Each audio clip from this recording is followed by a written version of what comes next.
Welcome to Ni Santas Ni Diablas, where we are unapologetically imperfect. Join us as we defy society's labels of what it is to be a good girl. We are your hosts, Kay, Miriam, and Rami. Welcome to the safe space. Oh, that part we say together. Welcome back. Welcome back, guys. How's it going? Beautiful sunny day. Beautiful Get sunny it together. day. I'm gonna be honest with you guys. We recorded an episode without recording an episode. It wasn't the whole episode though. It was But like she was 15 cute. minutes maybe. So this is what Take two. two. Take two because we didn't hit freaking record. I know. So yeah, hey guys. It's been a minute. It's been like 3 weeks. It's been like 3 weeks. I Yeah. haven't seen my friends in 3 weeks, and you know. We forgot how to do some things. We forgot. Life has been, but we're back and we're excited. Mm-hmm. We have a guest with us. We do. We're embarrassed, but she's here. Please not. Anyways, But yeah, this is Rose. I'm Rose. Hi, Rose. Hey, Rose. So, who are you? Who am I? Don't ask me that first of all. I feel like that's so general. Complex Give me question. 3 reasons why we should hire you.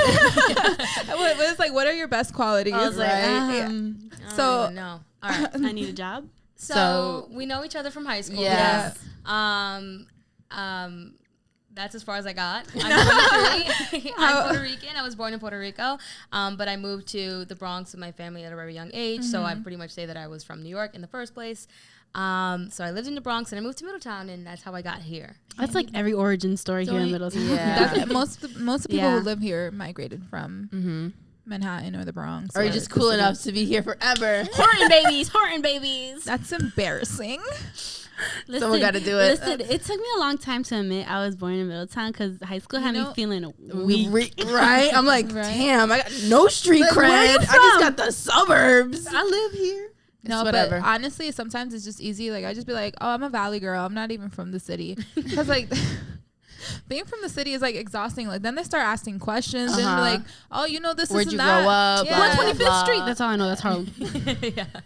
But it's like, dude, like, first of all, I was there till, like, what? Middle school? Yeah. What the fuck do I know? Like, Yeah. I know I took the 2 train and the 6 train, and that's about it. Ask me about any other. I mean, now I know more because I live there, but I just be like, oh no, I'm from the valley. Yeah. I'm a valley girl. Right. But tangent. So what are you studying? So I'm. Well, first of all, we're talking about anxiety. Yes. We are talking about anxiety. Topic today, anxiety. Anxiety. Mm-hmm. With that being said, Yes. I'm getting my doctorate in psychology. And why did I choose to do that? Well, because when I moved, as you were talking, from the Bronx to the Middletown, I went through a lot of like mental health issues. I was including depression, anxiety, and I was even suicidal at some point. Got through that, thank God, obviously. But that doesn't mean that my life has been perfect since Imagine. then. Yeah. Didn't make it. It didn't make Just it a ghost. a ghost. Did you- What's it called? The thing of your imagination. A figment of your imagination. Backtracking, did you know it was like mental health stuff when you were going through it? Or you just felt like this is how I'm feeling? Both. So I started feeling those things. And I think, when we start developing any sort of like mental health symptoms, like that starts in early childhood because the way that we have relationships with our parents or with our siblings or anything, that sort of sets down the scripts of how we live our life that time forward. And so I've always been highly sensitive. Have you guys seen that thing, the highly sensitive person? Is that like the empath? Sort of. I mean, I don't like saying I'm an empath because then I feel like that makes me sound like an ass. Like, you're like, you shouldn't say that you're an empath. Other people should just know it type of thing. Do you know what I'm trying to say? I have no idea what you're Listen, saying. I've been seeing it on TikTok. Like, I'm not on that but side of TikTok. would it be like more like I feel like I can sense someone's emotional state, Yeah. something Like, like that? or I'm sensitive, period. Uh-huh. I just am. So and like I've you always like been. cry a Yeah. lot. Yeah, I still Like, do. That's watching why a I love movie? your lashes, but I'm like, fuck, I can never get lashes because I'm going to rub them off when I'm crying. Like you'll be like, someone can tell you a sad story and you just cry. be like Instant. crying. No, I won't cry. I usually, because like, I mean, You people just in feel therapy it. telling me their trauma, and Oh I'm damn! like, Yeah, I forgot you do that for a nice. living. Never mind. well, That not yet, sort of. But anyway, but no, for the movies, for everything, I cry. Yeah. But anyway, I think I've always been aware and conscious of the way that I was feeling. Yeah. And so then in middle school when that started happening, I was confused because I felt like overwhelming, like this, like negativity, this darkness, and I didn't have the words for it. And also, it's not like I could have went to at that point with my parents. We weren't there yet, or like even like I'm still barely there. Yeah, I mean, and stigma even in like a Latina community is like it's not a thing that you talk about. So I never had words for it. And at the same time, I started Googling stuff because I was like, what does it mean to be depressed? I was like, what is depression? I can't even remember if like I knew that back in middle school. Yeah. You know what it was though? Tumblr told me everything I needed to know. And only thing Tumblr taught me was like how to watch porn in school. I'll tell you one thing though guys, look at this. It's a big jump though from us to her age. That's 3 years. Yeah, but then she's like, "What do you mean? I'm only 23." Only 2 for me. No, but like no, technically, 3 school years. You got a couple months coming up. No, she graduated 2015, right? No, 14. 14. I graduated with my sister. You were 14 too. Nars, were you? She was 13 and a half. It's supposed to be like she earlier. I graduated early. Oh, because I fucking hated high school. I get that. Yeah, I wanted to slit my throat every day. Oh, cute. Yeah. Yeah, but for you to be usual, for you to be so aware of it and search it up, like I wouldn't have, because like not for nothing, I kind of went through the same thing, but now I can't remember if it was. I mean, I felt like high school. I was like, yeah, this is it. Did you think it was like normal, or you just knew this is how you're feeling? No, like normal to feel the way I'm feeling. Yeah. No, I don't think so. I think like, it's incredibly isolating. Yeah, but you just don't have the words to. Yeah, I don't think I felt like everybody else was feeling that way. I feel like opposite. Like nobody knew what I was feeling. And then a Cormo, like people were like, when I told people, it was like, what do you mean? ¿Qué? Tiene una casa, tiene comida. And I was just like, familia. Okay, so I'm like stupid. Gaslighting your feelings. So I'm like dumb. So like, I don't know if. In middle school, I don't even know if I knew what depression was. I didn't know what depression was. I don't think so. Depression wasn't for me. Was like super life trauma, like or anxiety. First of all, hell. Okay, so depression, because we're talking about anxiety today. But like, maybe I knew what depression was, but I definitely didn't know what anxiety was. Yeah, I feel like I learned about anxiety, no lie, in college. It was just like you're nervous when you're like peak. As an adult, that's when I learned. I do suffer from certain anxiety issues, like being anxious. I think if you can like, there's a difference between anxiousness and like anxiety, though, right? Isn't there? Anxiety. Yeah, like a disorder. Yeah, but I swear to you, not till college. No, that makes sense. As an adult, y'all think I'm smart? 50-50. I don't think a good day. The word for it. I don't think it's so much not being smart. I think that's from my experience, being raised a Christian. It's kind of like you have God as that center focus to heal whatever emotions you have and come forward. Like, so for us, those issues of anxiety, depression are not prayed away. And especially for our age, especially if you're in middle school or in high school, it's like you don't have that. You just need to run to Jesus. Exactly. And the stigma of it, like in the Latinx community, like religion is actually a protective factor for a lot of people, but it also can be stigmatizing when you say that anxiety is a demon, or when you say that it's like you got, like you said, I heard you say pray it away. Like, it's not, doesn't always work like that. Like, everything's possession. Like, come on, grandma. I'm just sad. I'm just a little. Yeah, like put the rosary down. I don't want all y'all souls. Like, I want my soul back. So if you have to like define anxiety, like I said, I didn't really have a definition for it growing up. I mean, I know what it feels like, and for me, like I know when I'm experiencing anxiety, so I know how to present how it presents in me, and I can use that definition. But what is like the textbook? Right, so I'm not a textbook, so I won't. Are you sure? From what you've learned? Yeah. I guess I would just define it as like the excessive, being worried excessively about literally everything.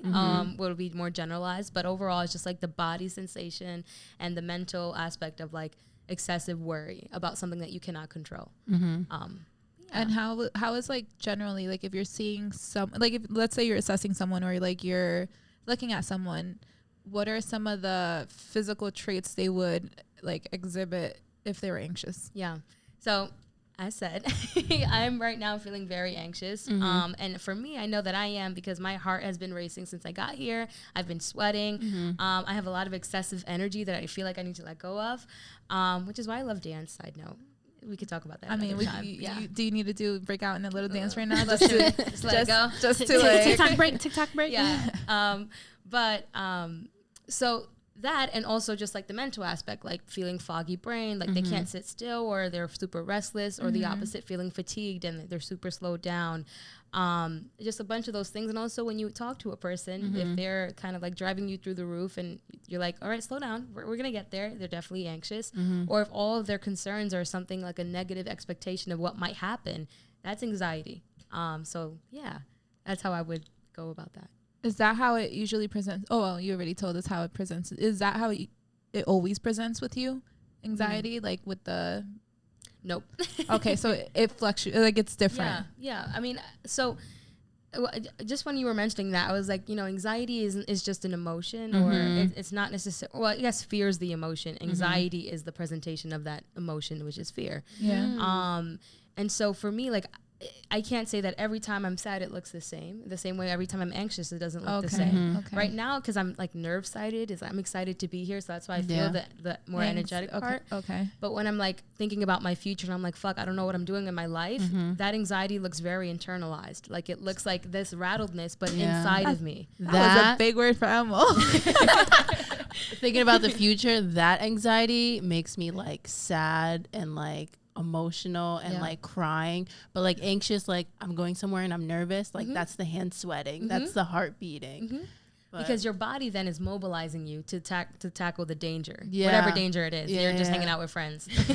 Yeah, I feel like it's kind of the same for me as well. Like I feel like mostly the anxiety of like the heart beating and like the sweating or like the shaking. I do a lot of shaking. That's usually though when it's like if I have to do like a presentation or if I'm being like observed, like if someone's watching me, like my every move to see if I'm doing something right, that's when I get anxious, and then I end up fucking up all the time. It never fails. Like I never been in that position where someone's like assessing me and like doing something and I'm anxious and I don't fuck it up.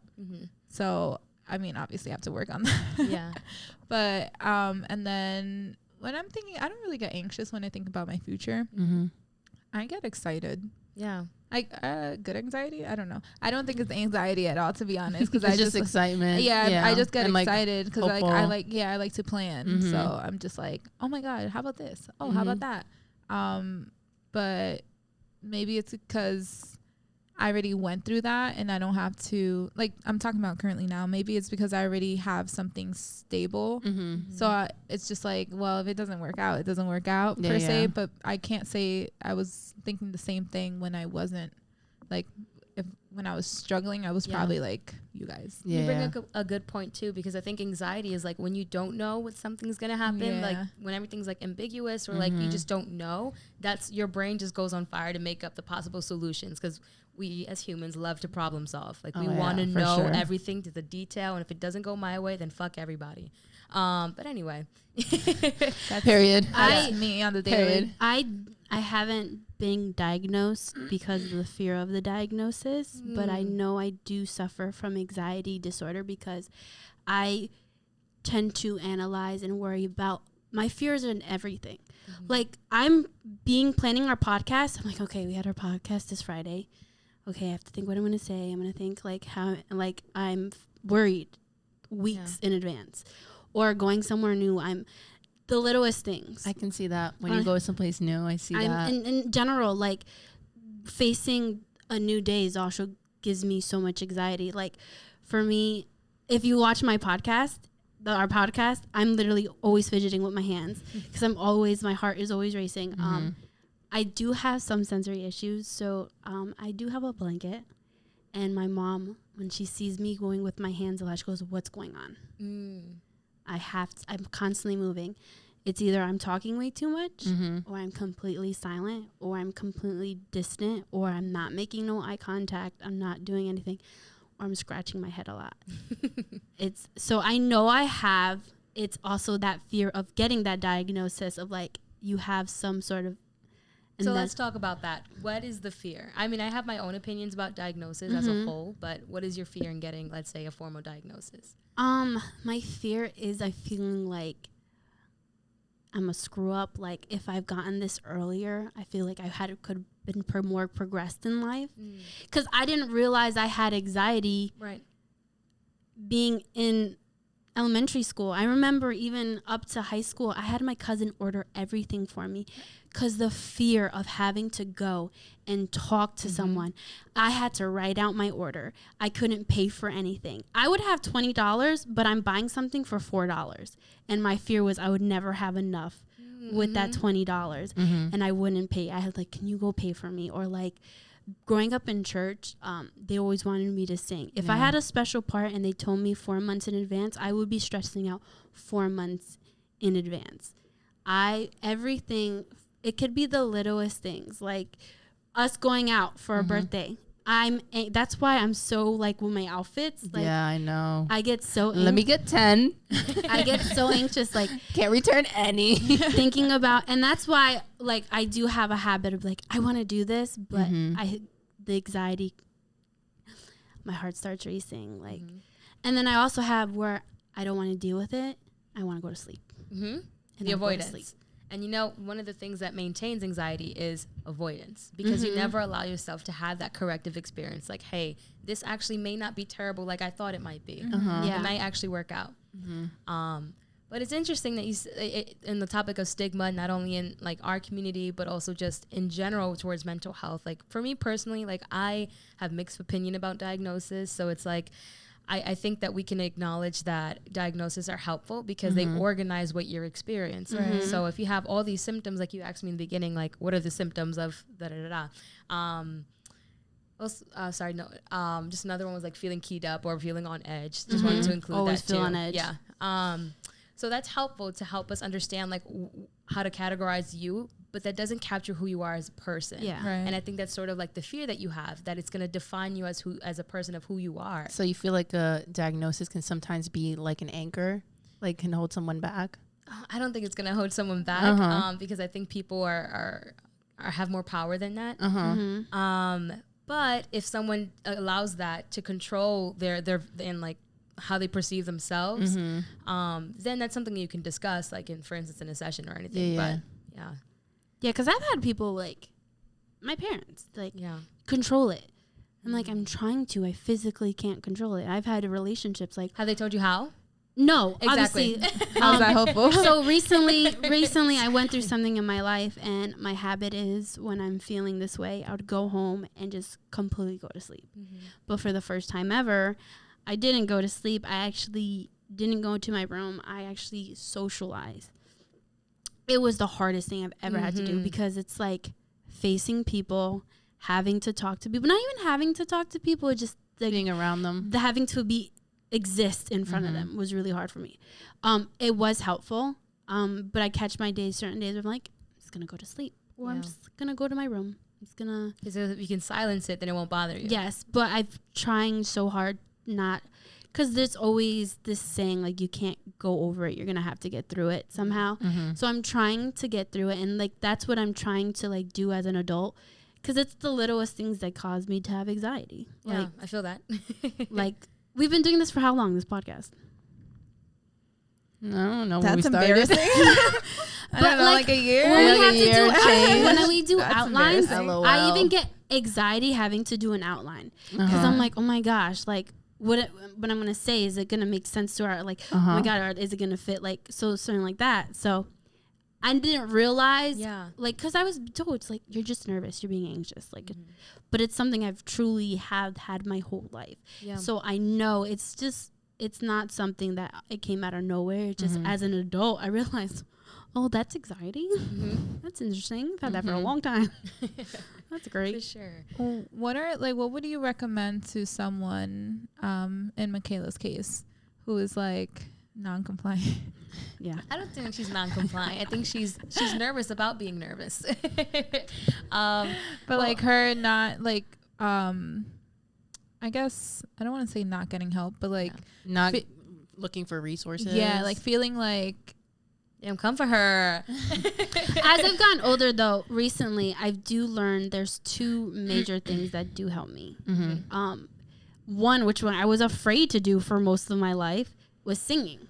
Okay. I used to skip chambers lessons because I failed that class. Yeah, I remember that. Because I was the anxiousness of having to go and sing in front of someone. I wouldn't go. I would skip that class. But as I get older, that's actually one thing. I lead worship. Surprise. Hey. Actually really helps. That's like music and word searches. Oh, look at you. Yep. I bought Love a word search. I play with slime. Side note. Anyway, but what I would tell you then, it's like, I mean, we'll definitely have the conversation about like why you're feeling this apprehension about going in the first place. And then like, I guess you're asking like, what do you do in therapy at that point? No, like what would you do like to someone who doesn't really want to seek out, I guess, professional help or has been like avoiding professional help? How do you help them? Like, or how do you help them? Like, what advice would you give them if they don't want to go like the professional route? Yeah. Well, for the first part, they probably wouldn't be like, let's say in my office. Oh, no. Like a friend or like someone you meet. I don't know. I mean, I just love having conversations. So like, just me personally, what would I do? Like, I think we could tackle that on, like, I'm not afraid to sit down with that person and discuss it. And let's say, so the fear is like getting that professional help, going, like, what's stopping me from taking that next step? And one of the things, there's probably 100,000 reasons that like limit someone from doing that. But one of the things that you mentioned was just like the diagnosis. I'm just going to stick with that just because you said that. So we would talk about like what a diagnosis would mean for you. How would it work for you? How would it work against your view of self? And then, I don't know. I guess I'm struggling with the question a little. Okay, so let me see if this will help you too. So a diagnosis is also scary to me, but also explaining how I feel is very exhausting to me. So having to sit down with someone and like, okay, so let's talk. That sounds so exhausting to me. Yeah. It's draining. So, but is it more exhausting to be in your head and being more miserable that way? Yes, it is. but like how I see it is like, I've talked about it many of times. Yeah, I remember you saying that when we had a conversation. She's like, I'm just tired of saying the same story over and over, and just tell someone from the start what happened. Like from day one is like exhausting. Absolutely. I mean, I guess what I'm hearing is like you felt like you've tried and it wasn't like the help that you needed. And I think I agree with you. It's exhausting to repeat yourself over and over of like, this is what I'm feeling. And you're saying that all the time. I guess like, I'm not your therapist, but if I were, I would love to not just sit down and talk about what's happening, but more of like the process of how that's going. So for instance, let's say like the singing experience and how that made you super anxious before. Like there's thoughts that are happening that are telling you or not telling you but are informing why you're anxious. Like let's say in the moment you're feeling okay, I feel like we can pin out the bodily sensation of feeling anxious, but what's going on to our brain is like we don't really understand that part, and that's sort of like what we need to like go forward. And so like if let's say you're in this moment and like your brain is like, you're going through all these automatic thoughts like, oh, I'm going to fail, or, oh, they're going to think I sang this note wrong, or are they going to judge me this way? Or let's say you're ordering at a new place. I know you mentioned that, like, I'm ordering at this new spot and I'm not going to find anything that I want, or what if they're looking at me and seeing what I'm ordering? Like all these trails of thoughts, we can follow them. Now, if you're going deep into therapy, you would talk about what those thoughts, how that informs your view of self, like saying like, oh, they're going to judge me. Perhaps you think you're not good enough. And I think really going backwards instead of just staying on the like superficial level of like, here's what I'm giving to you, what I'm presenting, and actually going inside and saying like, this is coming back and we're tracing it back to understand it better. And the more that we understand it, the more we can pinpoint it for that when the next time it happens, we are more prepared. I still feel like I didn't answer the question. I felt like that was like so beautiful. Yeah, I get it. I get what you're saying, because like there is a superficial like certain things, but then you have to deep dive into like, okay, let's start from one place, and that if that feeling comes again, let's see how we can navigate it in a different way. Yeah. Like or also just like not going because it's like a motivational thing. Like I think that's the biggest challenge in our life overall. Like how many times you say I'm gonna go to the gym and then you don't end up going. Like that jump to do like, okay, here's my thing. Therapy and that kind of stuff is work. Like people think it's cute. Like I'm going to talk about how I feel. It's not. It's literal crucial, like brain crunching work. And like you have to process. You're going to like everything that we do, I believe. Now people may disagree with me, but it all stems from like things from our childhood that inform how we're going to proceed in life afterwards. Right. And so like even little things like that, like I'm not trying to like analyze you right now, but like not feeling good enough in that moment. Perhaps there was some point in your childhood where you felt like you would never be enough. Like people made you feel that way. But without knowing that and like thinking like, okay, the thought that's in my head is I'm not good enough. How can we proceed? Because then all you do is repeat that. And so when I'm a little side note now, I'm getting excited. No, You're good. But do you think, I was going to say something. Do you think that constant feeling I'm not good enough, do you think that's subconsciously, or like, do you think there's some people that honestly like that goes through their head? Both. Okay. Like you ever saw that post that was like some people have like the inner voice and some people don't? Yeah. I don't know. I have an inner voice, so maybe some people don't. Explain your inner voice, because my inner voice be like, fucking that shit. Yeah, but both. Like I don't know if Fucking do it. I don't know if we have the same inner voice. My voices are like kind of like the movie Joy. Is it Joy? Now Joy? we Inside sound Out. Yeah, now we sound like schizophrenic. My voices sound a little different. But Inside Out does such a good job because we have all these thoughts in our head, and it's like for kids. I mean, honestly, for me, it helped me understand like what's going on in here. I cried like a bitch in that movie. I'm not gonna lie. Yeah, I did too. When that freaking imaginary friend, I was like, Bing bong. Bing bong. When he passed away, I was like, Bing bong. That hit me. No facts. But that's how I feel like when I think it's like Yeah. I have my anger talking, but I also have my sadness talking, but I also have my anxiety talking, then I also have my growth talking, like all at the same time. Yeah. Yeah, I don't think I have that. So do you have like that inner voice, that like the chatter? Like, No? Okay, that's fine. it don't sound familiar. No, yeah. So Mimi is demon. Do you? Yeah, you gotta, Not really. Do you Yeah. feel like? I mean, by the It's way like you maybe guys are like once in a while, like let's say I'm really anxious about something, and then I feel like I have like a little dialogue in my head, but it's yeah, not, I have it. Like I talk to myself. I'd be like, okay, you you're gotta gonna chill do out. this, you're gonna do Yeah, this, you're gonna you do got this. you So gotta then I chill just out. walk myself through it. But like on the regular, What it sounds like you guys are saying is like you literally like. No, I don't No, literally not hear voices. Yeah. but It's my what you're emotions off saying like though is passion. not. But you guys It's aren't not the saying- same. No. But what you're saying is not crazy though. That's like what we do in therapy. Is like we have to. I feel like sometimes we learn to turn it off. Okay. Like the chatter in our brain, because like we need to focus in life. Also, if you're more prone to overthinking, you're more likely to have like those sort of like constant chatter. Yeah. I but- overthink a lot. You so do. do I. But for those, I don't think it's. I don't want to say normal. It's not common practice to think about how you're thinking. That's so I don't think you guys are weird for not doing that. Do you know what I mean? Yeah, but so you guys think.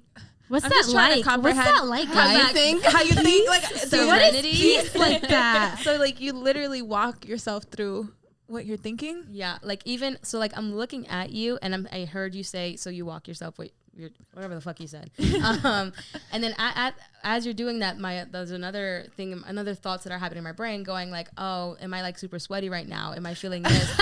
No, bro, but like that's how the brain works. Like it's I know what you mean. I'm like, okay, so I do have that, but like when I'm like, I don't know, in a position like if I'm on a date or like if I'm like nervous or anxious. Describe it like you guys watch You on Netflix. Yes, and now he's talking to. Yes, I don't have that shit. that is OD. I don't have that shit. I can say that for sure. No, he's like on 100 though. He gets it. See, but it's like so like like you're thinking about just everything. You're like, oh, or even like I looked at you. I was like, I like her glasses, and I said that. And then he kind of like goes on tangent. He's like, but her hair. Yeah, Can you I like that? Can Don't I you? can I ask you a quick question if you don't mind? I don't mind. Do you have ADHD? I do not. I well, not diagnosed. I do think that I can pay attention well. I do think there's a new term that's been flipping around, like a neurodivergent brain. That's not really in the research yet. It can be going more into the Sounds field. robotic. It does. But basically what it means is like, I don't know. Like, I mean, I don't like the term because I think again it's like categorizing a human experience. Yeah. And even with ADHD, like right now everyone on TikTok has ADHD because they think yeah. that I get those ads every day. I know. It's pharmaceutical companies for it's sure. not even that. People with ADHD, people think Capitalism. it's just not like moving on to the next thing. That's not ADHD. However, a common thing that people misdiagnose with ADHD is anxiety. So right now, everyone thinks they're, especially after COVID and the trauma responses, everyone reacted differently to that. And also just like our attention span because of social media, sure, we can argue that. However, things like not being able to concentrate is a symptom of anxiety. Not being able to sit still, feeling keyed up. So all these things that seem like hyperactive or attention deficit are actually anxiety. And so now I feel like I have to extend an apology because maybe you don't have ADHD. Maybe you're just anxiety. You can have both. I'm just saying, but I'm not your doctor. No, because I've diagnosed her with ADHD all the time. I'm like, oh my God, you're ADHD. I do have a sense of both, though. Like I said, but I've never been diagnosed. That does run in my family as well. But I've never been anxiety or ADHD. ADHD. No, stop. I don't think, honestly, let's be real. In my experience, nobody in my family has ever said I'm diagnosed with anxiety. No, but no, you know why? Because nobody gets it checked out. Yeah. I think I only have like a handful of like family members that went to go see something, and then they all have shit. I know that shit runs in my family. Yeah. Like everything from schizophrenia to like freaking depression. Just raw dog in life, huh? Everything. They're just like, you know what? Fuck it. We're here. This is how I am. The only reason ADHD has ever been diagnosed in my what's on my finger? Diagnosed in my family. You see? Diagnosed in my family was because I'm example. school. Because like I remember Getting services. like a cousin, but like I've never been diagnosed, like I said. I think also the fear of parents having to diagnose your child is also really big. I work with early intervention, which is child development. Yeah. White people are more confident in calling in saying, I want to get my child checked out than of another ethnicity. Oh yeah. So like like this, and it's the stigma. Like yeah. you know, we all like we're fine, we're good, it's okay. No one in our business. And God forbid something's wrong. Like even when it comes to like health, like people don't want to go to the doctors because oh my God, God forbid you have hypertension. Like oh, like no, so and so has hypertension. Like everything's like a chisme. Yeah. So it's like God forbid you high blood sugar, right? Working at early intervention, we deal with child development, and the white people are more like a white person will call in. Sorry, like, but white, you can tell their race when I have to do the referral. The race is white. They're like, yeah, we went to the doctor. He said he's okay, but I feel like he still needs services, and they'll push for it. But in like being a Latino person will call, be like, I just came from the doctor. They said the child needs, but I'm not too sure. And like, or they'll just like disregard. Yes. Like, oh no, they don't know. He's just hyper. Yeah, and it happens. Eso se le va. Yeah. Eso se le va con tiempo. And I have to navigate them. No, prime example. Okay, sorry, tangent. So I have a cousin who had a child, right? Apparently, I didn't know this cousin didn't speak till he was 5. Oh, cute. Oh, very nice. Right? That's not a, I don't know, red flag. Yeah. But he has a kid. He has a daughter. The daughter's like 2. I have a cousin who's studying speech therapy, and she's like basically doing her little, you know what you guys do, your little assessments while you're studying. Evaluations. Yeah. And she's like, no, like she's not responding to her name. She doesn't know what her name is. Wow. She could hear because they did a hearing test. Yeah, they do a hearing test. All that. She did a hear. Like she did like. I don't know, something like that. Like she's like, and she like looked, but she doesn't respond to anything. She doesn't talk, and she's like 2-3 years old. But she was like, yeah, she's young, and they'll be like, no, he didn't talk till he was 5. She's good. She got 2 more years. I said, so you guys are gonna wait till she's 5? Yeah. And they went to evaluate her, and she has like some sort of like speech impediment. And I'm just like, why are we so disorder? Yeah, why are we so like, I don't know, like negligent when it comes to like anything that's not physical? If you can't see it, if you can't see like a hole in their like body, they're good. You're good. I want to say like 5 different things on that topic alone, like the stigma in the Latinx community. So number 1, just like the difference between like an individualist versus collectivist culture. Like Latin communities tend to be more collectivist, where it's all like about the unit, like everyone together, the social, the family, with that being versus individualistic, which is like the sole person, which tends to be more Western, white ideals. Anyway, now that that's done. However, what happens now is like when we talk about shame versus guilt, a lot of Hispanic communities tend to feel more shame because it's like, oh, if my child is diagnosed with this disorder, then I'm going to go and talk over here and gossip about why he's all messed up in all the certain ways. But my child is not like that. No, not at all. Not my child. Versus, let's say, a more individual person, like the person that you went, who called for services at where you work, they actually tend to blame the child and make them more guilty. So isn't that interesting? Wow. Okay, so from experience, I can understand where you're coming from. Yeah. So I had a mother call in who has a child through a donor, and she went off about how they told her the DNA, there's no sickness, there's no learning disabilities or nothing, and she went to the doctor, and the doctor expressed he has some sort of speech impediment or speech delay. She was upset about that, but it was more of a Western that, I've come across more of like, I don't know why he's not doing this, but a more Latin, it's like, well, I think he just needs time, it's like there's also differences in perspective too, because like I maybe because I am Hispanic, I'm in it, so I can't speak too much of it, but I also agree that we do develop at different rates, and just what medical practice is right now is based on white, like normalized towards these communities, and not normed for our communities. Yeah. So that's something to be mindful of. Research is coming out, but just even with assessments, like even in psychology, speech therapy, whatever, all those what they normed it to was like a group of like white students. So it's like, if you think about it, let's say it is true that we different. Yeah, let's say we just function differently. That's not necessarily accounted for, and so we might be off the charts in a certain dimension. Be off the charts. Yeah, I feel me. Which, now that I'm excited about this topic because it's one of my favorite, but there's this a field of research called the adverse childhood experiences. But what they're finding, for instance, in like Black and brown communities and those who live in like low income areas, yada yada, we kind of get the picture here. Is that they're getting like more misdiagnosed with ADHD, having more like cardiovascular disorders, having a lot of like, basically like everything that could go wrong is medically or even mentally going wrong. But what it really is toxic stress. That gets me not excited, but more excited, like, because I know if we're understanding how we're working, then we can go about it. So let's say a child who was like misdiagnosed with ADHD because they can't sit down, and this is that. Let's say it's just like a dysregulated nervous system, like they're going through these traumatic experiences, like gang violence, being in low like poverty, abuse, their parent is criminalized or something like that. Like all those things are traumatic experiences that dysregulate our nervous system. And like I've mentioned before, the fact that like what we go through informs our future a little bit, not always, because we always have the strength to like reel it back in and take control of our life, but think about that. Like a child it was called, like, it's a questionnaire, but if you have like 4 or more of them, that child is more likely, like I think 32 times more likely to be misdiagnosed with ADHD, when in reality their stress response is just off the charts. And I keep saying that. I don't know why I'm saying off the charts. It's not even that. And it's not even ADHD. He's just stressed out. My guy is just stressed. It's a traumatized child, and they're saying it's ADHD. And then they give them pills. Yes. And then the pharmaceutical companies get more money. I've noticed, it is true. I've come across a lot more people of a different race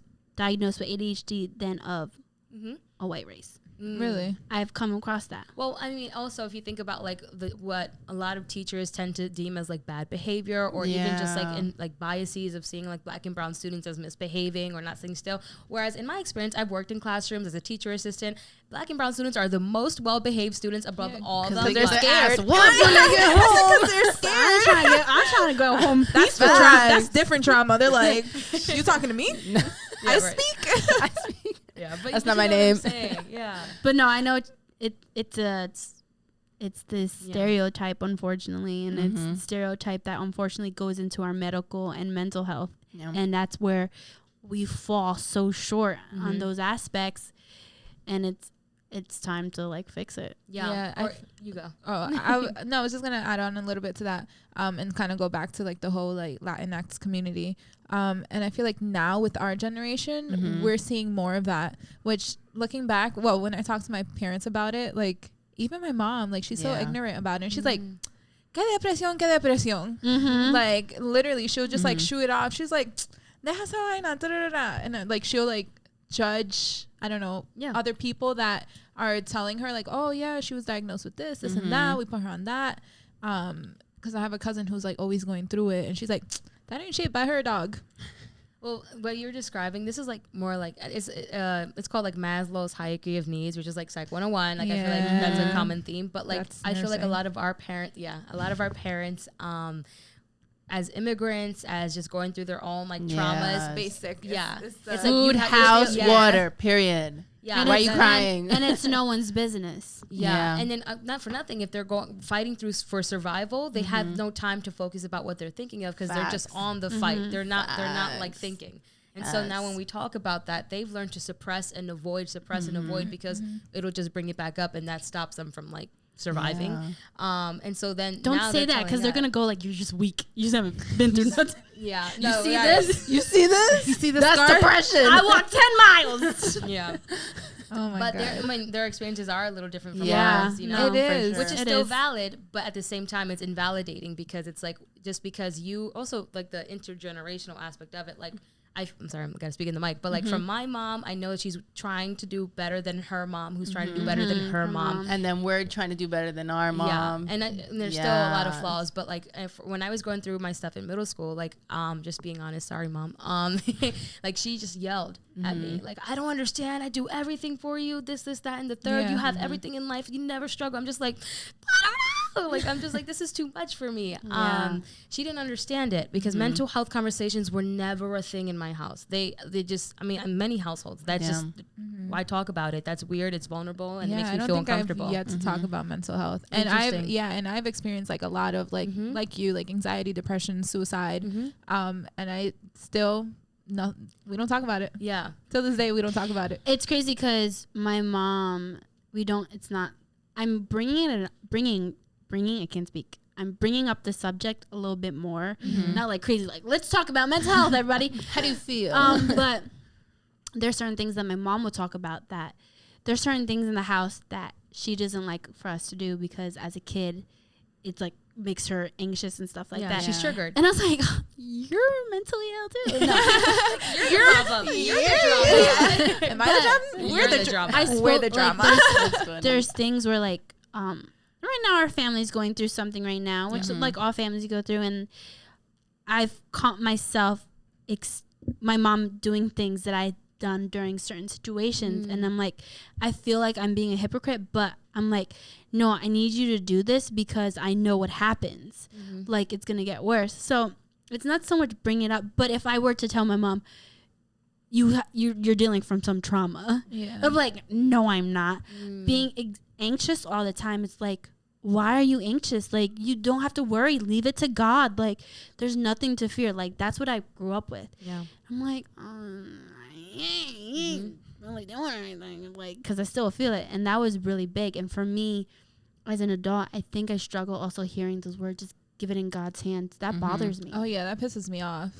That makes me, not for nothing, but that makes me resent, like, church. Like, more towards, like, we'll have an episode on depression, but I suffered more with depression versus anxiety. So more towards the depression aspect, the whole like, just pray. We'll get better. If we'll get better. I just want to be like, But that made me kind of like, at some point, like I was just like, you know what? Fuck this shit. Like pray. Yeah. Fuck that. I'm not praying. Because like you guys been praying. And I'm still here, still want to slit my throat. Yeah. And I think what I learned to because I'm still a believer, we pray, but I realized I need to pray, but I also need to do action. Yeah, so for it to move. And it wasn't until someone from church, I heard, this was the first time, because it was always like, oh, just pray, just pray. I was actually shamed for even like speaking out about my testimony. And like we'll go through the whole story in another episode, but basically I was like shamed for it. And they're like, how dare you put your family through that? And I'm like, the fuck? It's my testimony. That is like huge. I done made it through, and you're gonna be like, how dare you? Now I'm back to square one. Thank you. Thank you. Now I want to slit my throat. That's where that all comes into reputation, telling people your business, like it all. And coming from like, I don't know if I feel like almost every Spanish Pentecostal church is kind of like the same, because we Latin. If you know, you know. Latin. Yeah, if you know, you know, like the drama. Yeah. So I forgot where I was getting at. Yeah. She made you feel like, why should I be ashamed? Like, she made you feel ashamed. No. So this is where the first time I heard where someone was like, yeah, prayer is good. but there's a reason why God made these people to like educate us about these illnesses. She's like, prayer alone is not gonna, she's like, no offense, like, and I hate to, she's like, I don't mean to like belittle God's work, because he can do anything, but sometimes prayer is not enough. Sometimes you need to take actions, and you need to partner up with the doctors. Yes, pray, but there's a reason why doctors exist and why like psychiatrists exist. It's because we need a little more. And we need those tools, and God gave them the freaking wisdom to do that. So, and then when she said that, I was like, thank you. And that funny enough, so I was also raised Christian. I still am a believer. But that has been an own journey in and of itself. Another day, another we can get into that too. Little religious trauma there, but it's okay. It always happens to the best of us. I mean, I still believe in God. Don't get me wrong, but the church, I'm traumatized. That's something different than God. Yep. Another day. We'll talk about the trauma another day. But pastors, I was reading some research because I was interested in the intersection of like religion and mental health, and actually pastors tend to be like the most anxious and depressed people like ever. Wow. Not ever, I'm lying, but like a lot. No, that makes sense. So it's interesting how we're struggling, and you know, I feel like a lot of churches' main goal is like to get hurt people healed, whether that's mentally, physically, or stuff like that. Yet it's still such a stigmatized conversations. I think that that's like moving in a different way now. I hope. I mean, I think we still got a ways to work, but yeah, that's my take. No, it is religion and mental health together are taboo. Yeah, because we've always learned pray, but that's what I learned too. Action, like what I've learned, you can pray to him all the time. You can say, but if you're doing the same thing, it's like, because I know I would do the same thing and I'll get the same, which is insane. It's like insanity. You're still doing the same action. So action, like regardless if you're praying or not, you're not helping yourself, because you're putting yourself in these situations where you're gonna feel the same way because you're repeating the same cycle. So it's like, I remember praying to God one time and I said, Lord, help me with my anxiety. And I felt like that week I was hit with anxiety, but I coped the same way. And I was like, God, I just prayed about it. But the problem was he gave, and I truly feel this, he gave it to me for me to cope with it a different way from how I used to cope with it. I just failed the test. But like, but I feel like we as humans, especially as people of faith, we think, let's pray. But when times come up again, we react the same way again. And it's like, where's the action? You can pray, you put the action in prayer, but now you have to do the action outside of it. I think the issue is people don't know what actions to take. And that's what you're describing. Like, I cope the same way I always cope, but I didn't know another tool to cope. And like religious coping is a certain thing, like not just like pray about it, but you're saying like action. Like there's a thought, a concept called thought stopping. And this is a cognitive approach where like you're having all these bad thoughts. You literally go stop. And you tell yourself something else. So like, I know a lot of people in the Bible world like affirmations, like I am who you say I am. You created me in your image. These things like that. When you're feeling those anxious thoughts, that's a tool to cope. And I feel like that's what therapy can help with. It's like getting tools to cope, like your little toolbox. All right, I know that I'm feeling this way. What's gonna help me? Instead of feeling asked out when I'm there, like, all right, God, when you're ready, do something.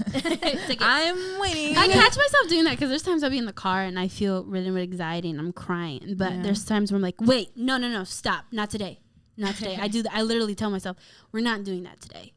You're gonna get through it, but we're not gonna do that today. We're gonna move on. Or you can acknowledge it. You can be like, I am feeling this way. But it's not serving me right now. Like, I gotta there's move on. sometimes where I do that. I'm like, not gonna do it today. Can that turn into like avoidance at one point? Yes, it can. Yeah. Okay. Yeah. Absolutely. Like you're saying, like, okay, I'm stopping this thought. Yeah. It's done with. And then it's gonna come back. Until you process it. And that's why I keep going back to like, it's not so much like, even like the way that we've been talking has been really goal directed. Like, how do we fix it? Yeah. We can't fix it. No. It's Deal with it. And me being in the field, and I've been going through mental health issues all my life. There's never, and this is something recently I was like trying to figure out for myself. I'm like, all right, I could literally read my notes. Why am I still anxious? Why am I still feeling like suicidal, depression, all that kind of stuff? Like, why is it still happening? And in reality, we will never be able to fix things. What we can do is process it. So the more that I can, like think about, all right, why am I acting this way? What thoughts were in my head? Like, what was going through me? Why'd you make a face? I like that. No, because I like that because I feel like we, especially in the medical field, it's like well, as a nurse, and where you're dealing, I work with med surg, so it's kind of just like, this is the problem, this is how we fix it. So it's like our thought process, it's like, oh, fix, heal, this and that. But when you're saying it like that, like, oh, like, process it, like, that's such a better way to But processing is how so my mom's also a nurse, and she thinks just like you, so I'm like, you guys need to talk. But the processing is the healing. Because if you think about, I don't know, like, I feel like I can work from a specific example. Let's say, like, feeling not good enough, and that you're just always telling yourself that. That can present itself differently. Like, for some person, it can look like overworking yourself until you die because you never think you're good enough. Or it can look like, I'm depressed and I'm sad because I'm just never good enough, which is me. Where, you know what I mean? I just pick up overtime. Yeah, people cope differently no matter what the issue is. But if we can understand, like, where that came from, like, who, first of all, number one, who's telling you that? Who told you that you're not good enough? That's something that triggers a lot of people. It always triggers me. But also going back, like, understanding, why am I feeling this way? That helps me, because it's like, if I know that that came from that source, I no longer have to take it on as my own. And our relationships, like, let's say with our parents, whatever situation happened, like, that had an impact on me in life. Doesn't really matter what the topic is, but I don't have to keep carrying it with me if it doesn't serve me, because I know that it came from there and it's not part of who I am and it doesn't define me. That is some serious, like, self-reflecting, though. Yeah. But that's what I'm saying. It's work. I was like, I don't know if I'm ready for that. When she said that. As you're saying that, like, I'm, like, thinking about, like, my trauma and where it's coming from, and I'm just like, actually, we're not ready for that yet. I'm not ready. Stop. The button. When she said that, I was like, oh my gosh, I feel like I will go mentally insane. I feel like I will put myself in a room that's locked mentally, and if you were to do that, and I can't get out. That's how I feel like. I just feel like, I don't know. And that's that anxiety talking. Yeah. That's just, I just know that's, like, me, like, self-reflection, like, to that, like, deep self-reflection. Yeah.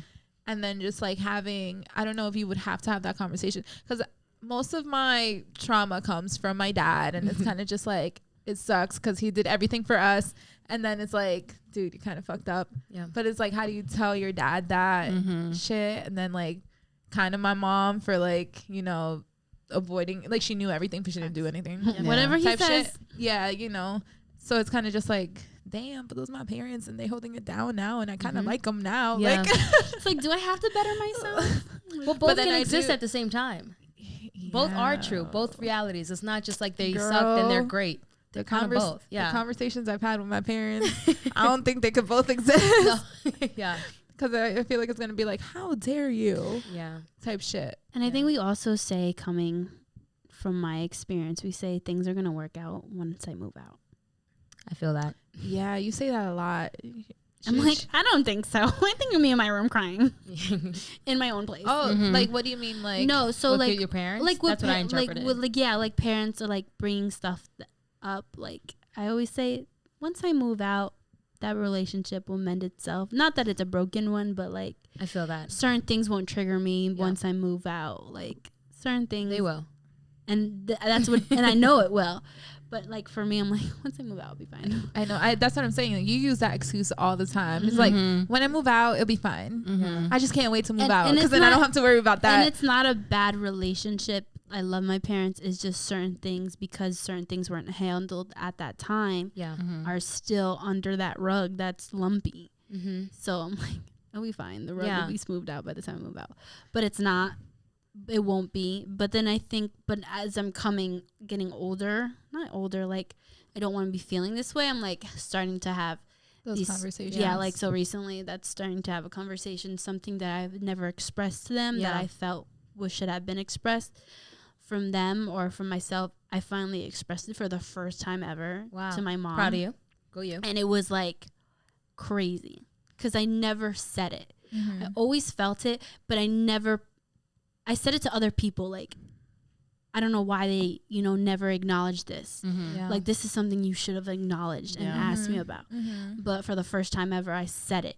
I was like, you don't even ask me. Yeah. Like, this is non-existent to you guys. Yeah. But this is something that I will carry with the rest of my life. And my mom was kind of like silent, because I think she knew it hit her, like, yeah, I never asked. So that's like now. And it's exhausting thinking about, like, when I was in the car, I was like, I'm gonna say it. I'm like, no, I'm not gonna say it. Yeah. Like, I'm gonna say it. I'm gonna say it. It was the voice. The voices. Or even how you were talking about, I think, sorry, like a couple episodes ago, how you were saying like, oh, you should just confront them. Oh, is this, I think generational saludos. That one. Okay. You were saying like you should confront them or something. Like I felt you so hard when you were saying how like it's difficult to do so, because then it's like it brings up so much more anxiety to just have this conversation than to deal with it. Or even that's the whole thing of self-reflection too. Like it's to actually say, here's everything that I'm bringing to the table and present it and talk about it with someone, which is why it's great to do it with a stranger versus like your family. I would definitely, dude, if I had insurance, I'd be on that. Yeah. Like white on rice, but your girl's uninsured, so. Oh, sorry. Side note, that's definitely a conversation for the like Latinx community. A lot of immigrant populations don't have insurance, and so they're underserved, and also they just, because of stigma, underutilize this. So something to be, in your radar. I mean, if you have any sources, swing that over. Yeah. Because I'm definitely uninsured. Looking, Oh yeah, I would definitely take any type of service, like if I was able to, but it's rough. Yeah. It's rough out here. Yeah. I mean, I mean, I've heard of the BetterHelp and all that, but at the same time, it's like money and I got bills to pay. Yeah. It's like, I saw a session. It was one person. Forgot it was.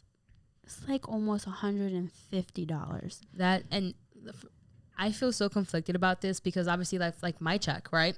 Yeah. At the same, so then I also have professors who are charging $400, $500 plus a session. I'm like, insane. that's Imagine. exploitation at that point. I was like, so like if you want to wild. if you want to feel better, 500 cash. But it's a weird thing too, just like charging for like, because I love people and I feel very empathetic and I want help, or not even just helping. I just want to hear you. Yeah. Like, what's your story? What's your life? And then I have to be like, hey, so your credit card like, canceled, declined. Like, that's such Time's up. So all gonna come. So yeah, we gotta go. Yeah. I've never been to a therapist, but I was doing my research, and that's also very anxiety ridden, and like I feel like they should have like, I went to a consultation for a girl who I thought she was going to do something with my hair. It was 10 seconds and I was in and out. But I feel like that would be great in therapy, because like, what happened if I spend that $150? I bared my heart out and the person sucked. That would turn me off. Yeah. I wouldn't come back. Do they have consultations for like? Yeah. So usually, I'm not sure if anyone has ever done therapy before. Also, every practice is different. So like, everything's different. Like even a doctor's office, everything's different. But basically, you would have a first phone call where you discuss like, okay, here's what I'm like, here's where I want it. Because for instance, let's say your therapist actually only focuses on ADHD and you're like, I want to deal with my trauma. Probably not a great match. Yeah. So they talk about that. Like that's even before the intake. And then after you do your like 10-second conversation, which is probably going to be like 5 minutes of like, hey, what are you coming with? Are we a match? What's your style?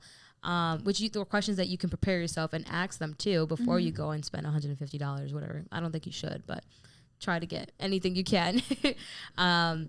And then after that, there's an intake where, you get all the questions about like, what you're looking forward to, what are your goals and that kind of stuff. So there is some sort of process set up, but I think that there's definitely always a way to improve it. Yeah, that sounds like a lot. Yeah.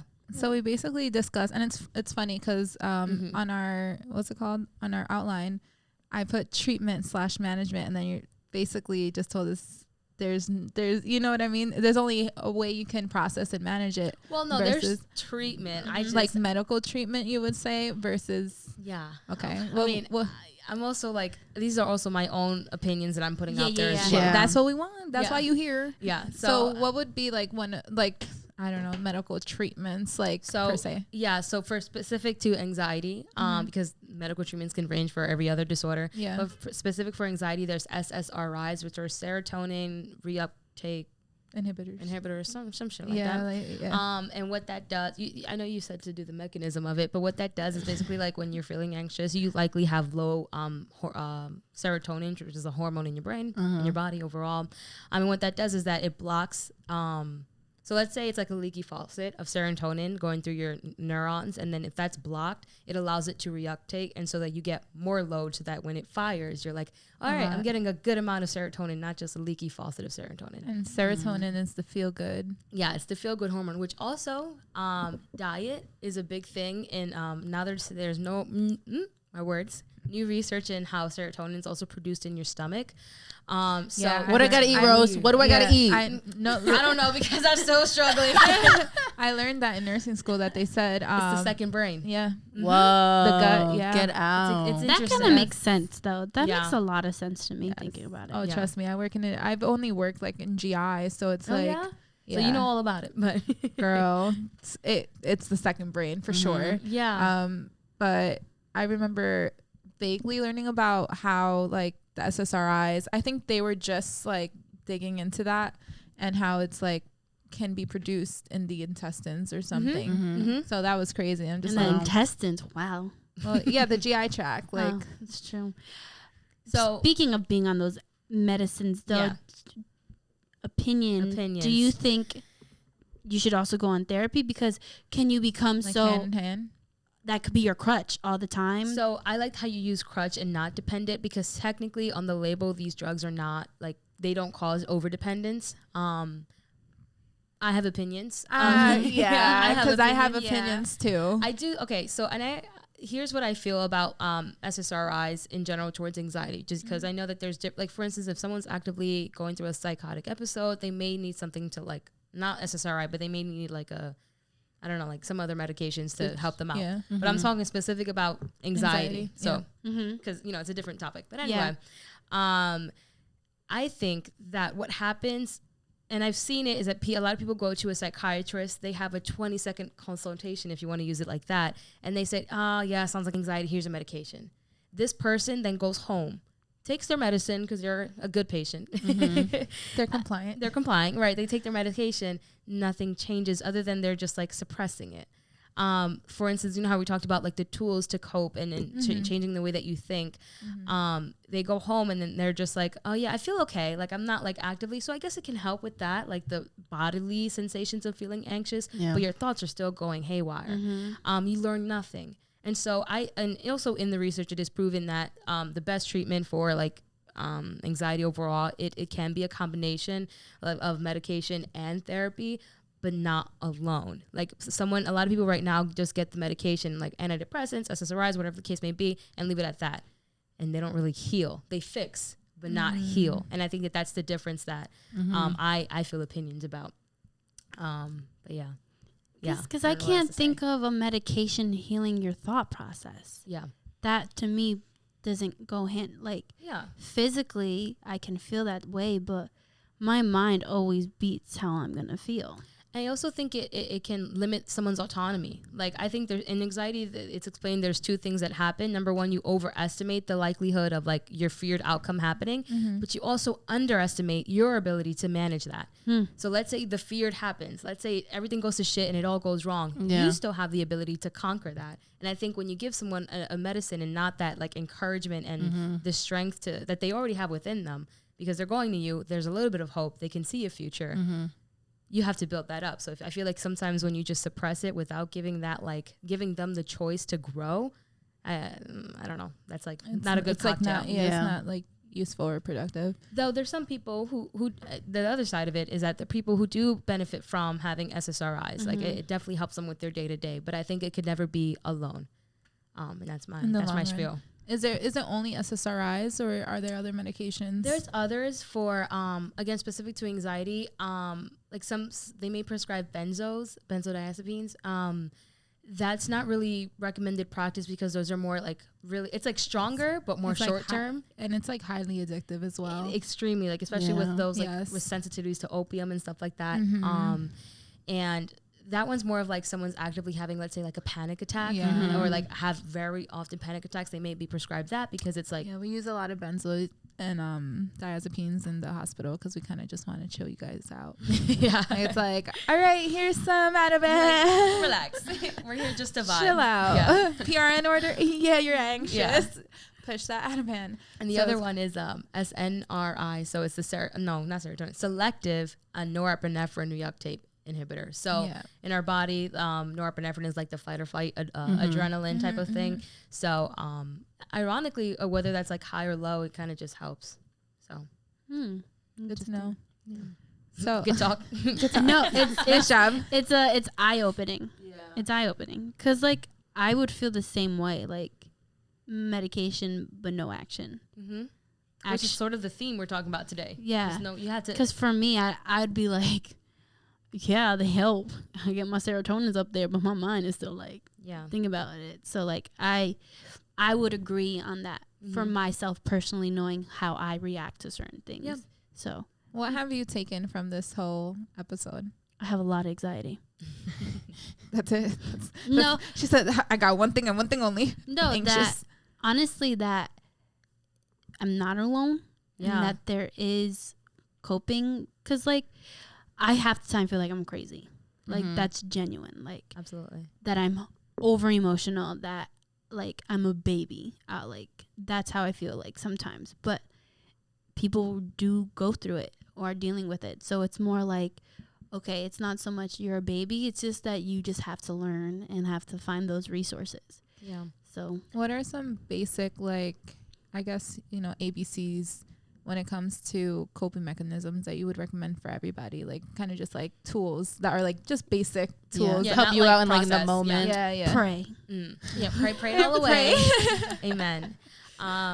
So non-therapy aside, like, because there's a lot in therapy you can do. Like another thing you were saying was just like, you feel like maybe someone's made you feel like you're a baby. Like, no, it's just like if you perceive something differently, that's just perception. Anyway, that's a processing thing, but not process, more like a toolbox. Number one, with anxiety, because it is more bodily than other disorders. Like for instance, I mean, like there's bodily sensation in depression, but you can feel anxiety. Yeah. You should look for ways to calm the body down. So that can be, exercise has been proven to like just help with soothing anxiety and just the excess of energy. And when I say exercise, I feel like that has a negative connotation. It's literally just movement, you know? I walk a Like lot. anything. When I feel, I'll just go for a walk. Just go down the street, up and down. Yeah, I would say affirmations also. Sort of like we were talking, as a quick one, like the thought stopping. Let's say you're in this anxious feel. Cycle, the cycle. You literally say, nope, this is going to be great. I'm going to do amazing. I know who I am. I am strong. I am beautiful. You guys heard that song on TikTok?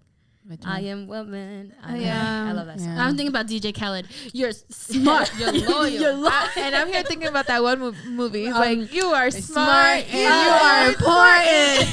That's what came to my mind. Oh, that's the help. No, DJ Khaled. DJ Khaled came up thinking with about. You is smart. You is strong. You is important. Yes, I am. That's a good movie. That's the help. Yeah. Another one is just to find the evidence. And what I mean by that is like, let's say, I don't know, there's a fear you apply to a job. You're like, I'll never get in.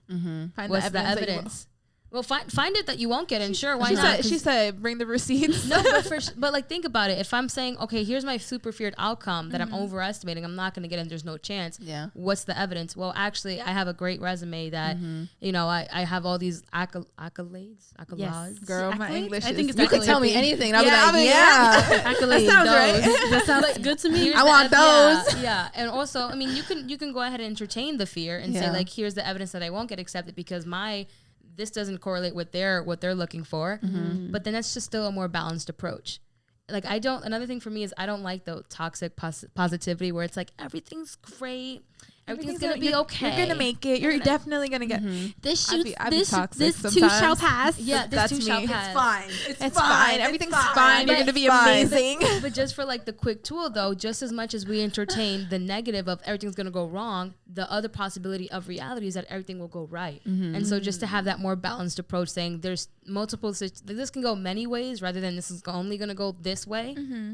That's a better approach. That's more balanced. I'd rather go everything's gonna fail than being the disappointment of everything's no, gonna go I'm like, right. everything's gonna be fine. It's Everything's gonna work gonna be out. okay. It's gonna be You're fine. great. No, for me it's like that's a Your life is disappointment. gonna I be do not want to deal with. amazing. Keep going. Keep going. Just keep working. One more shift. Literally. You got this. Swimming, Literally. just keep swimming. Just keep Also, swimming. just going back to what brings you joy though. So if that's for some people, friends bring people joy, family, hanging out with people, having some alone time, journaling those anxious thoughts. Basically just don't keep it in your head. Let it out. It's okay. And I think that oftentimes what we do, whether it's medication or whether just stigma and like having conversations overall, I mean, it's vulnerable to do so. And I actually want to thank you for being so vulnerable because I feel like you were laying yourself out today. Oh, thanks. Okay. But yeah, with that, It's a new thing, by the way. no, love that for you. It means growth. I think people who are vulnerable are strong. But So yeah, just going back to, I freaking forgot what I was going to say, but it's okay. Shit happens, girl. Yeah. See? No, for me, being that I was anxious that we were doing our podcast, I was also super excited just to be with my friends. Just like, oh, I get to be with them. Yeah. Even though I've kind of slipped up and I know I'm going to hear it, but I just can't wait to be with them. I just can't wait for them to like call me out on it because I just want to be with them. So that's Did you know you're going to be... Okay, Oh, I'm just gonna put it out there Hell because yeah. I know. I was like, this bitch gonna roll me out tonight. All right, let's go in. a little bit of tea, Bro. Let's go. These people have been shitty friends. That's Bro. basically what it is. And Yeah. we haven't seen each other in mad long, and I was being petty, so I was just like, you know what, I'm not even gonna message them because a normal person would be texting like, hey guys, like what's going on, but I'm not me. I'm petty, and I just held everything in, and I'm like, I'm gonna wait till I see them. Then my ass cried, and then My phone was on do not disturb. I don't want to deal with it. I'm anxious, but no. Yeah. I generally like was being anxious though. Being with them is also like I'm gonna be anxious, but I can. But then it's like relief at the same time. Yes, it is It's relief. just like, you know, at the end of the day, like no matter what, whether they fuck up or not, like they're still.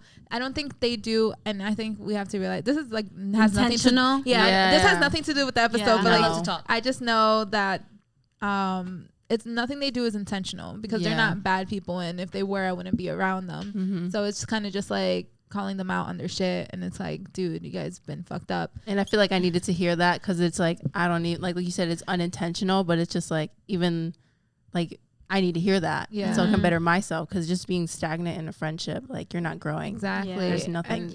To be honest, I wasn't gonna say anything, and then advice, like just my cousin was like, you have to, if you're feeling some type of way, you have to, because then like you can't be mad if you don't address it. You can't be mad at them because I don't know, obviously they're not getting it, because if they were, they would have changed it. So I was like, you're right, I have to face it, and I have to like say something and not be petty, because I just want to be petty and just be like, do the episode, okay, bye guys, like just be like mad dry, but then you know, I was like, no, That would have made me anxious. I'd be like, yo, what's wrong with her? I mean, we could fake it. Like I faked it for months. For not months, but weeks. I've been faking it for weeks. I've been doing good. So, but that's how we cope. Our coping mechanism. I don't talk. I'm just petty. That's my coping mechanism. It's pretty bad. But then I saw something on why I said I initially reached out to them, and I was just like, are you guys good? Because I saw this post, and it was like, you don't know what like the people around you are going through. Like, yeah, you're going through shit, but so are they. And I was just like, what if they're going through some shit and they're waiting for me? No lies. And they're waiting for me to message them, and I'm here because I'm going through some No. shit, and I'm waiting for them, and we're just waiting for each other. That's And what now I we're just- like, here. You texted me. So I was at work when you sent that text message, but my phone was on do not disturb, and no lie, during that time I thought I was gonna have a mental breakdown at work. No lie. And I was like, is this you, God? That was God. No. When I tell you I was so petty, I didn't talk to Michaela for a while because I was being mad petty. And I was just like, I saw that post, I was like, yo, let me just message them. Like, even if it was mad dry, I said, yeah, good. I went to the bathroom to cry after because no, that was definitely no lie, God. because at that moment I was going through a lot. I was forcing myself to go to work because I was like gonna like call out and stuff, but I went to work, and I remember my phone being on do not to disturb, and I wasn't even looking at my phone, like it was put away, but I was like, let me just look at my phone for a second, and I saw your text. I was like, You're like, don't do this right now. I was like, oh no, and I was like, but should I say something or should I? But I responded fairly quickly. You did. So I was like, let me just respond fairly quickly. And it was that time where I was like, I was looking at my computer, but I wasn't looking at my computer. I was looking at my work, but I wasn't focusing. I thought I was going to take my computer, smash it, and I thought I was going to tell my coworker, you need to shut the hell up. I don't care about what you had for dinner last night. Like, We've been there. like literally. And I like, but you texted, and I was like, whoa, like it was like God intervening at that moment. And no, it was definitely God. and then Because it wasn't me. Because it wasn't me. But I'm then- telling you, it was not me. but it also opened up my eyes. I was like, dag, I've also been shitty. And I was like, crap. But the anxiousness of like, okay, but how do I bring up like I've been an asshole too? Yeah. Like, I so know. then when I called her out, and she's like, yeah, I've been an asshole. and Sorry. then, but this would no lie. Today I was like, all right, I'm gonna get called out, but I'm okay with it because like I genuinely feel. How did you know? Like, what if I wasn't gonna call you out? There- Am I that type of person? Like, no, it's not that. I don't want to brag, but I don't know. Like I don't like using the words empath or anything, but no, I know what you mean. I feel like I always it. can sense something is coming, and not always in a negative way, but something will be brought up to me, and it's not always going to be negative. It could be positive, but I always sense it. I don't know if it's a divine, like God just giving me You're blessed. superpower. You're gifted. But You're no, gifted. no. You're gifted. Because I'm feeling like that. Because I feel, but sometimes it feels like a curse to me, because there's times where I will be with people and I generally don't want to hear about their emotions, but I'll be like, what's going on? Yeah. Why did I ask? Shit. But no, but I knew it was coming, but it needed to be said, because my anxiety can block me away from truly people I love. Like, I will literally phone do not disturb, don't bother me, I'm gonna do a word search, I'm gonna watch a movie. And ironically, that avoidance maintains the anxiety, because you never had that experience to say like, oh, actually, you know, she didn't like cut me off for the rest of my life and we lost our friendship. Wouldn't even allow that chance to happen, because the anxious thoughts were sort of just like clouding your judgment at that point. Yeah. So I kudos to you for starting that conversation. Honestly, yes. Miriam was like, No, because she knew she was getting called out. I didn't know, and I was just like, I was just like, she goes, you know how like a door opens, like that's how it felt. She was caught off guard, and she was just like. Right. God didn't talk to you? No, she was like processing it. I could see her processing it like while I was calling her out on it, and she was like, "You're right." I was looking down. I was like, and I just felt like I just had to listen to what she was saying, because it's just like, it's not like oh, it's because of this, because I just feel like that diminishes how she feels. Yeah. So no excuse is like the right excuse. Yeah. So I'm really happy. She literally said, "I need to speak to you and Miriam," and he started talking. I was like, shit my pants. And then, I wasn't shitting my pants. I was like, okay. I was like, this is serious. Okay, like I need to listen. I need to listen. Yeah, I need to listen. And then as she's getting it, I was like, it's Miriam. she's like, whoop. I don't have to go through this alone. I'm like, okay. She goes, hi. I'm like, Michaela's probably like, fuck. Michaela's like, she has no idea. I was like, sorry, babe, but you about to get like, she needs to talk to us. Sit down. And then she was talking. I was like, I was shitting. Yeah. I was shitting. She said, I was asking. And then we were in this conversation. And you text, and I was like, my phone goes off, and like, Rose is here. I was like, oh, stop, that's Rose. Not only that. So this happened right before I got Yeah, not only that, I was crying. Michaela was crying. And I was just like, oh my God, does it look like I was crying? You know how you say you can sense? I felt the air in here was like palpable. Like I was like, oh, something's different here. I was like, maybe it's my anxiety because I'm over, but I felt like literally right before I was just like, oh my God. Like, we went to go hug her. We're like, oh wait, she don't like affection. So they're like, what? They're like, what do we do? I was just like, just say you're sorry. I was like, I was just going. I was just like, no. She goes. She touches me a little. She's like, yeah. I was behind the light. I was like. She goes, I don't know what to do. You don't like affection? And I was like, she said sorry. That's you can say sorry. That's fine. And then Rose is like, I'm down the street. I'm like, I gotta go get Rose. Yeah, I was walking up to her. I was gonna hug her, and I was like, oh wait, I feel like I'm gonna make this worse. So yeah, that was not like 20 minutes prior. No, that was like right you before. You walked right into it. Yeah. Like I felt it. In my head, my delusion, right? I'm like, yeah. She's an empath. She's an empath. Gifted. She's gifted. I still don't know what empath means, but apparently we have two here.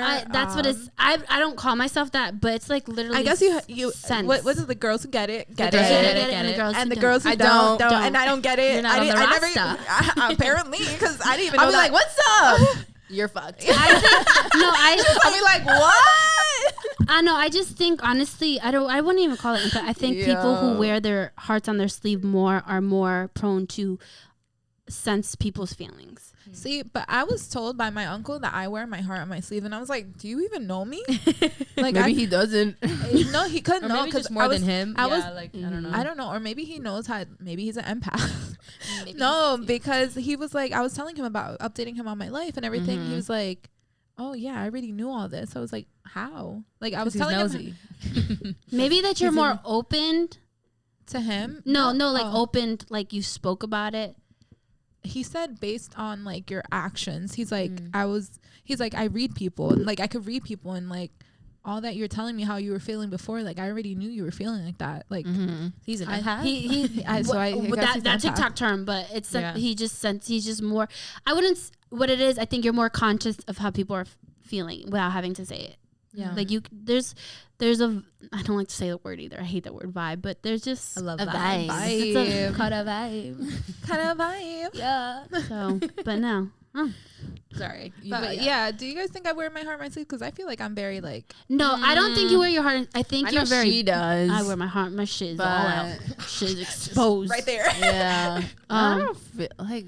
I didn't feel like it. I wouldn't say. I think he is. I think more blunt. I feel like you're more like. I wouldn't say expressive emotionally, but okay, I can see where you're going. I can't say it. Like but I don't wear it, but I'll express my feelings. Yeah, it's hard to explain. But it's not like maybe like your actions you're not spilling out. Yeah, like for me. Yeah, it's just like a burp. So, but yeah, look at that. Yeah. But yeah, so you walked into that. Oh, yeah, very nice. Very congratulations. Nice. You played yourself. All right. But regardless, thank you. And then that kind of just like set everything off. Like we started, like I said, this was in the beginning. Yeah. Like we recorded. Maybe that's why we were so like, I was just like, we didn't record. We didn't. Yeah, we were just like first of all, y'all on YouTube are gonna have like half a video of them too. Facts. Because I don't know, maybe I fucked up and I didn't. Because I was thinking about this whole episode, like everything. No one's getting a video today. No, I was like, I need to be more. I need to be more present. Like I'm not gonna lie. During this whole thing, I was like, okay, I need to be more present with Raymond. I need to be more present with Miriam. Like. People have feelings too. My feelings. People have feelings. For me. The facts. No. For me, because how I feel about my emotions, sometimes that I do wear my heart on my sleeve, I see them as superwoman. Like they're able to control their emotions more than I can. So for me, I don't reach out because I feel like but that's not always the case. They're human. So that's what happens. So for me, I'm like, I need to reach out. Like if I'm feeling anxious, like still, I need to know. I love these girls. I need to know they're okay. Yeah. Like when you love someone, you need to you can't change how they feel, but just saying like, hey, I hope you're okay. Yeah. And I mean, I think like the empathy on both sides, like you can empathize with like let's say going this way with Michaela, like she's feeling anxious, she's feeling this and whatever. At the same time, Michaela's being an asshole as you've been. I don't know anything. So just using the words you use. No. So, but having empathy for then what you're feeling about like, you guys put me in a shitty situation. I don't know what's happening, so I'm just speaking in vague terms. But yeah, she's like, I don't know the story. Yeah. And also when you guys were discussing like whether you put your heart on your sleeve, I feel like you guys all, I don't know you personally, but just the fact that you have this podcast where you actually discuss like difficult topics automatically puts you in a vulnerable position. So I think even if you don't like, maybe if this doesn't pertain to all aspects of your life, there's a part of you that is vulnerable. I be forgetting I have this podcast. That's like, no, for real. Still hear this? No, shit, for real. And when I meet new people, I deadass don't tell them about the podcast. Yes. Like half of me wants to, but then I was like, but shit, they're gonna know everything about me. Like they're gonna know I'm stupid. I've come to really people confront me about the podcast. Like you have a podcast. I'm like, people do listen, but I think what happens is we do have such a sense of comfort with each other that we can be vulnerable, but we forget that we put this out. But it's beautiful to watch, though. One of my favorite, I kid you not, I watched, listen to every single episode. One of the ones I loved the most was the Friends one, when you guys did like, it wasn't personality test, was it? I don't remember. I don't know. You assessed your friend. I don't know what it was, but you guys actually like started talking out like some things like, oh yeah, you tend to do this and that makes me feel this way. And you tend, I was like, oh shit.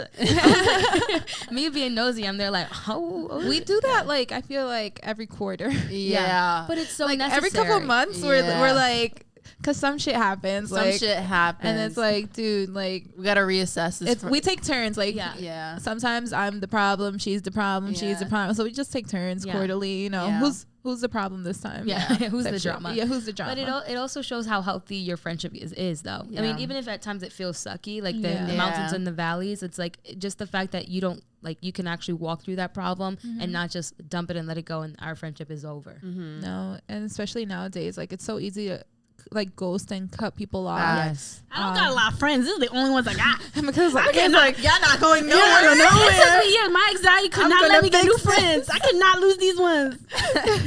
But yeah, it's so easy to like cut people off and be like, oh, like, and then it's stupid. Like, why are you guys friends? Like, I don't know. Actually, I forgot. So yeah, because it's so we just do the podcast. We not friends at all. That would be crazy. Imagine. Dude, at some point it felt like that. Like it felt like I was recording and I'm only talking to these women when I'm recording, and that's why I feel like that. Yeah, I was like, yo, I can't do it today. Like we were struggling. I mentally was struggling trying to talk about a subject, and my mind would be like, they're mad at me, or like I haven't been there, but I didn't say anything. So it's true.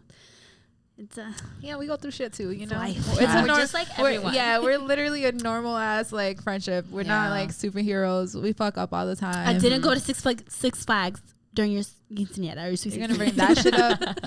It's trauma. You know what she's talking about? No. I'm so lost. That was foul. That was well, foul. I'm not saying, but I didn't do it. The girl who's like my best friend in high school and didn't go to my game. Oh yeah. That was foul. Low blow. That not was to very you, low. to her. Huh? That's a shitty friend, not you being a shitty friend. I know, but that's still. I'm sorry. You brought it up. Sorry. That's still hurt. I'm sorry.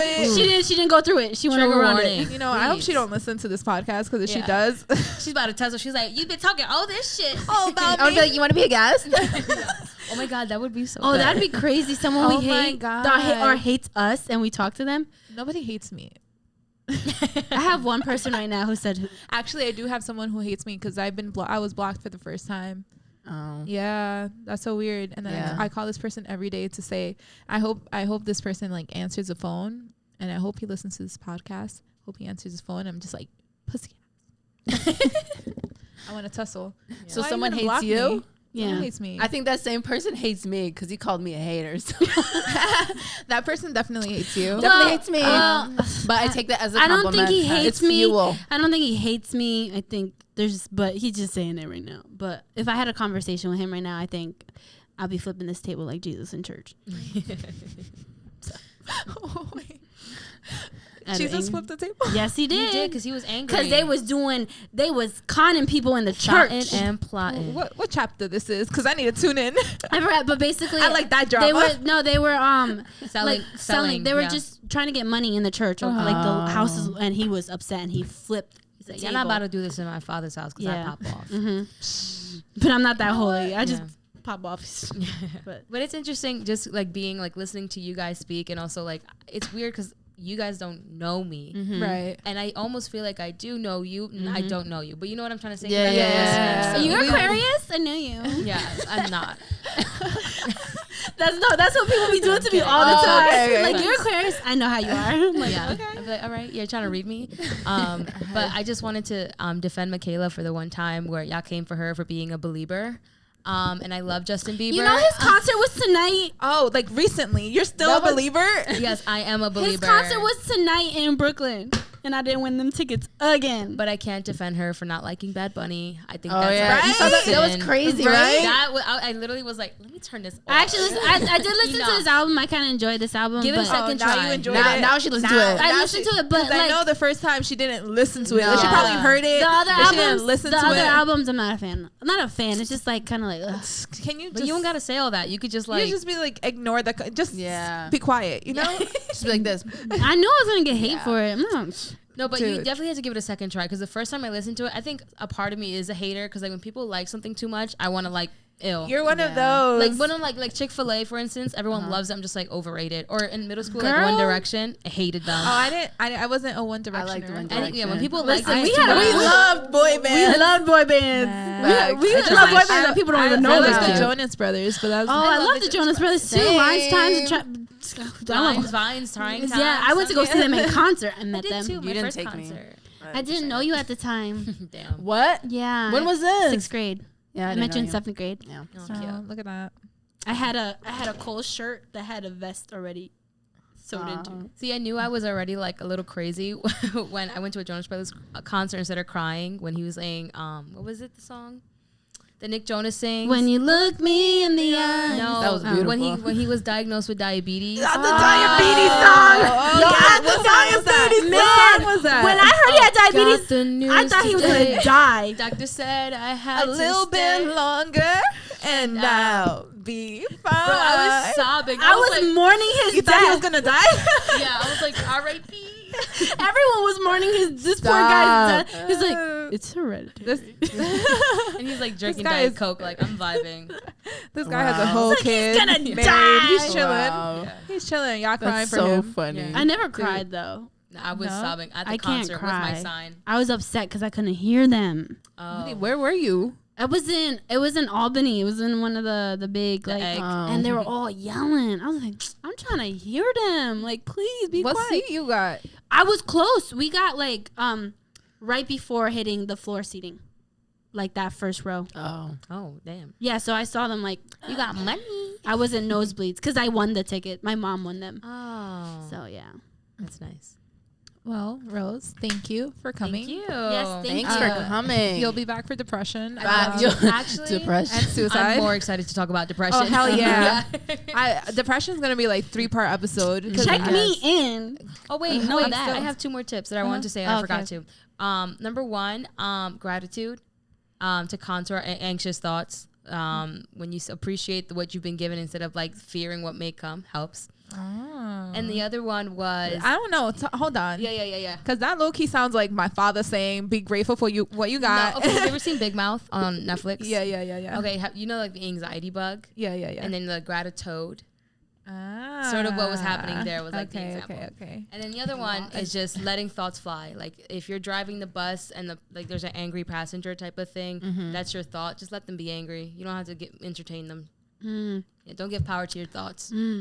That's facts. That All goes right, to on you. that note, You're the one who hears. Okay, thought of the last thought. Nice. Yeah. Love All right, that. y'all. Well, Thank you. See ya. Thank you. We'll Yes. see you for depression Yeah, and whatever that is. suicide. I don't want to see y'all depressed though. So Oh, too late. Been there. Maybe still there. I'm still there. Yeah. All right, bye guys. Bye guys. Bye.